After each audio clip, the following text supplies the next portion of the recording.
जय संविधान जय भारत। आप देख रहे हैं बहुजन की आज़ादी टीवी चैनल। दोस्तों, हमारे देश में यूनिफॉर्म सिविल कोड अर्थात समान नागरिक संहिता की बड़ी जोर शोर से चर्चा चल रही है और समान नागरिक कानून लागू करना है तो क्या विशेष समुदाय को लेकर लागू करना है या पूरे भारतीय नागरिकों के लिए करना है, यह एक बड़ा प्रश्न है।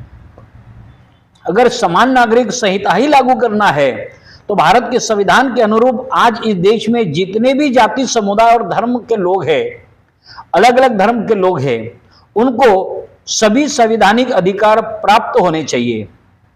क्या यह समान नागरिक संहिता नहीं होगी?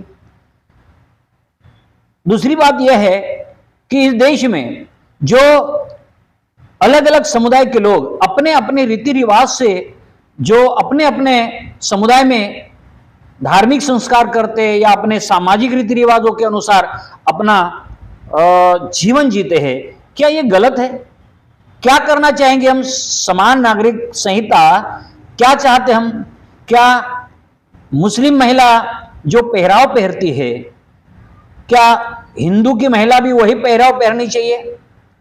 क्या वही पहनावा पहनना चाहिए?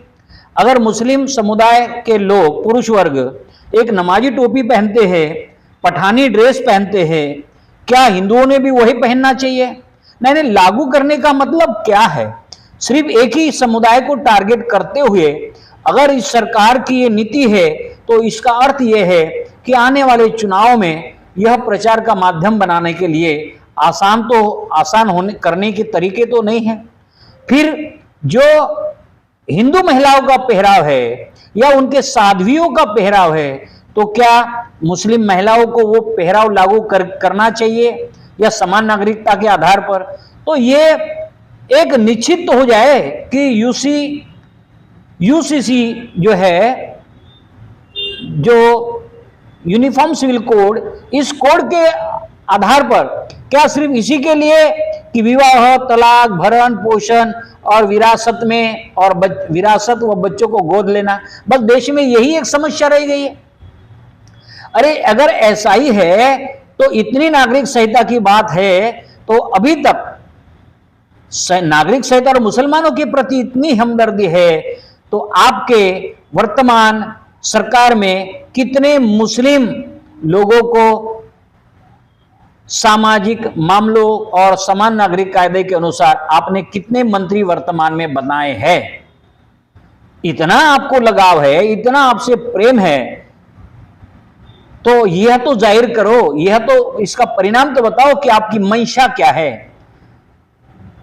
अगर यह सिविल कोड लागू करना है, समान नागरिक संहिता लागू करना है, तो वो हिंदुओं के लिए भी होगी ना, हिंदुओं के लिए भी होना चाहिए, मगर वो दिखावे के लिए नहीं। बाकायदा समान नागरिक अगर संहिता लागू करना है तो कोई भी देश में हिंदू ऊंच नीच अपने आप को महसूस ना करे। इसके लिए आपके पास क्या फार्मूला है? सरकार के पास क्या फार्मूला है?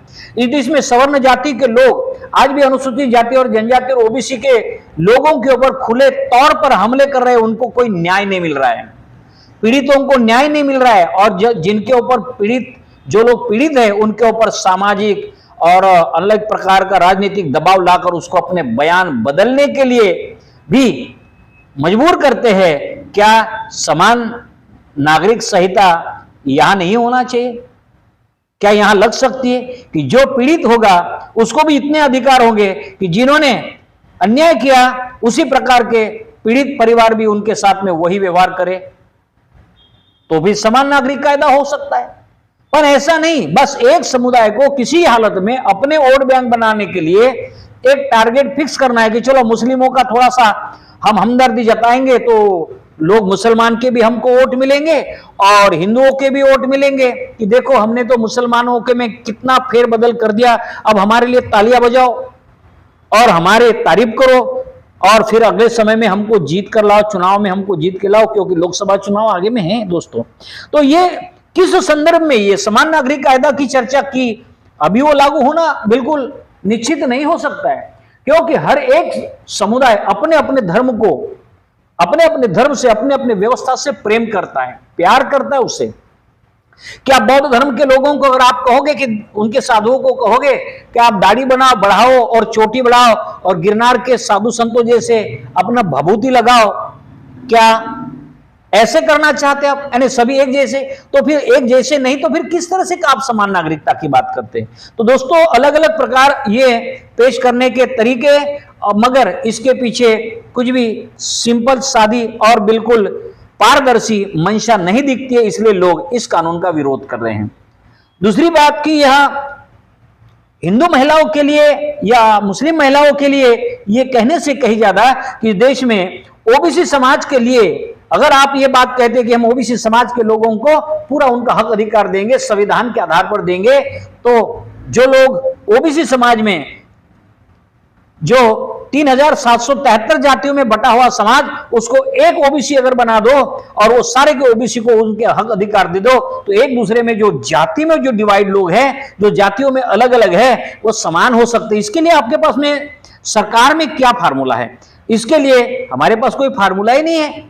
जो भी संविधान ने उनको एक होने का मौका दिया 340 कलम के अनुसार कि सारे के सारे ओबीसी एक बन जाए, 340 के वो समर्थक बन जाए, आरक्षण के समर्थक बने, वो मंडल आयोग के माध्यम से उनकी व्यवस्था सुधर जाए, उनकी आर्थिक परिस्थिति सुधर जाए, उनकी शैक्षणिक परिस्थिति सुधर जाए, वो देश के तंत्र में जो व्यवस्था में वो भागीदार बन जाए और एक दूसरे के प्रति नजदीक आ जाए। ओबीसी को भी आरक्षण मिलता है, अनुसूचित जाति को भी आरक्षण मिलता है और आदिवासी को भी आरक्षण मिलता है।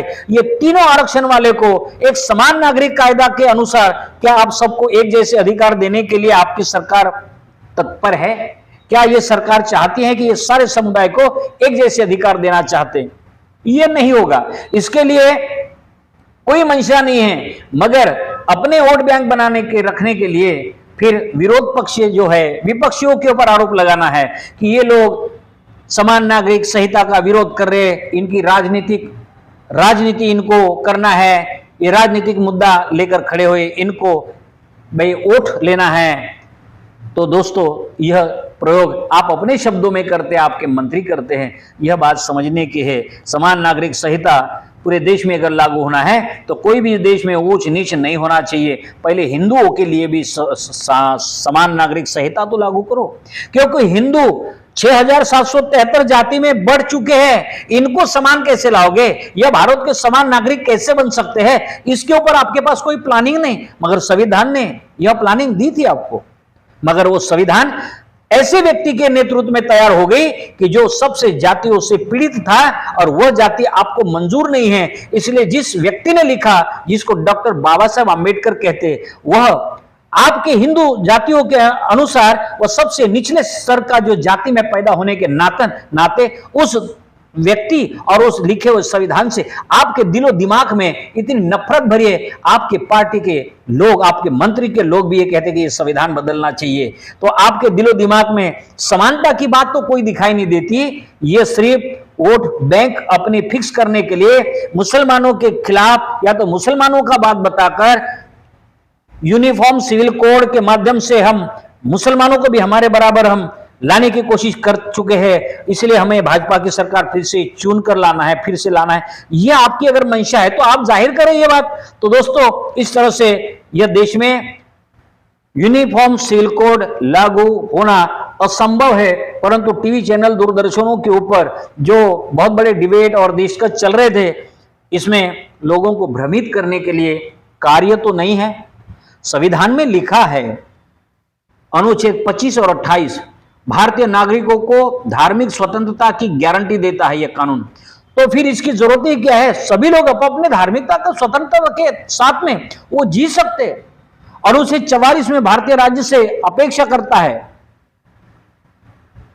कि वह राष्ट्रीय नीतियां बनाते समय सभी भारतीय नागरिकों के लिए राज्य नीति निर्देश तत्व और समान नागरिक कानून लागू करे। सबके लिए समान नागरिक कानून भारत का संविधान तो कहता है, मगर ये देश की सरकार भारत के संविधान का सम्मान कहां कर रही है? अगर ये भारत के संविधान का सम्मान करती तो आज ये यूसीसी की भी जरूरत नहीं होती है, मगर संविधान लागू करने वालों की नीति और नियतों में खोट होने के कारण आज यूनिफॉर्म सिविल कोड का बहुत सा समुदाय विरोध कर रहा है।